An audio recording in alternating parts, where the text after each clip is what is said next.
Assalamualaikum students. So today's topic is that why second ionization energy is greater than first ionization energy. Okay. So what is first ionization energy? Energy required to remove first valence electron. Valence shell में अगर हम सबसे पहले एक electron को remove कर दें, first valence electron को रिमूव कर दें, तो उसको हम कहेंगे फर्स्ट आयोनाइजेशन एनर्जी.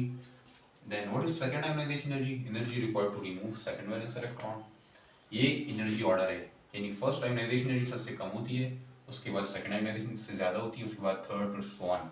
तो ये ट्रेंड क्यों होता है? तो आइए हम इसके रीज़न डिस्कस करते हैं. लेट्स से हम एक एग्जांपल लेते हैं, मैग्नीशियम 12 ले लेते हैं. तो अगर हम इसकी डायग्राम ड्रॉ करें, लेट्स से ये मैग्नीशियम का न्यूक्लियस है, first shell, second shell and third shell. Okay. Magnesium में 12 इलेक्ट्रॉन है, दो तो फर्स्ट शेल में हो जाएंगे इस तरह, 8 जो है सेकंड शेल में हो जाएंगे लाइक दिस. बाकी जो दो रह गए वो हमारे पास वैलेंस शेल के इलेक्ट्रॉन है. तो हमने क्या पढ़ा? Energy required to remove first valence electron. तो ये इसको रिमूव करने के लिए फर्स्ट आयोनाइजेशन एनर्जी चाहिए होगी, और इसको रिमूव करने के लिए सेकंड आयोनाइजेशन एनर्जी चाहिए होगी.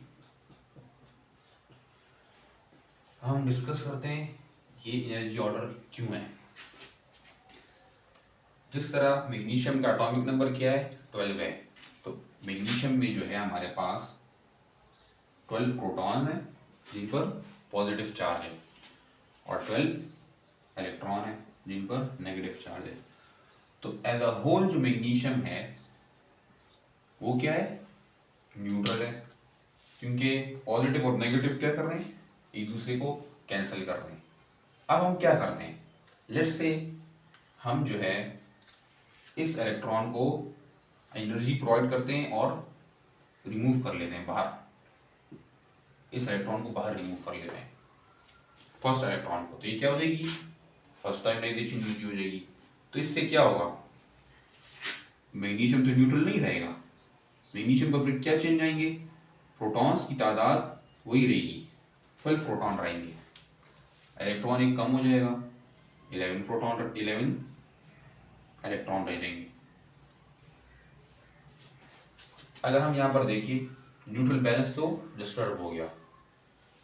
डोमिनेंट कौन सा चार्ज हो गया? यहाँ पर पॉजिटिव चार्ज डोमिनेंट हो गया, तो ओवरऑल मैग्नीशियम पर पॉजिटिव चार्ज आ जाएगा. इसकी वजह से क्या होगा? यहाँ पर न्यूक्लियर फोर्स जो है, यहाँ पर न्यूक्लियर फोर्स स्ट्रांग हो जाएगी, क्योंकि पहले इलेक्ट्रॉन जो था बैलेंस कर रहा था सब कुछ, एक इलेक्ट्रॉन कम हो गया, पॉजिटिव चार्ज बढ़ गया. तो अब जो ये वैलेंस इलेक्ट्रॉन, ये एक वैलेंस इलेक्ट्रॉन रह गया है, अब जो इलेक्ट्रॉन रह गया, तो इसके और इसके दरमियान जो फोर्स हो जाएगी स्ट्रांग हो जाएगी. यानी पहले जो फोर्स इन दोनों पर लग रही थी, उसके मुकाबले में जो न्यू फोर्स वैलेंस शेल पर लग रही है वो पहले के मुकाबले में क्या है? ज्यादा है. यानी इस पर ज्यादा फोर्स एक्सपीरियंस करेगा न्यूक्लियस की तरफ से. जब ये ज्यादा फोर्स एक्सपीरियंस करेगा तो क्या होगा? इसको हम इसको जब निकालना चाहेंगे, तो ये हमने इसको लेट्स से हमने इसको 400 किलो जूल एनर्जी दी थी, और हम इसको भी अगर हम 400 किलो जूल एनर्जी दें तो उस पर ये बाहर नहीं निकलेगा. क्यों नहीं निकलेगा? क्योंकि पहले इस पर जो फोर्स लग रही थी पहले, वो तो इसके बराबर थी, इस फोर्स जितनी फोर्स लग रही थी. लेकिन अभी जब हमने इसको रिमूव कर दिया तो इधर पॉजिटिव चार्ज डोमिनेंट हो गया, जिसकी वजह से न्यूक्लियस इसको अपनी तरफ अट्रैक्ट करेगा, खींचेगा अपनी तरफ.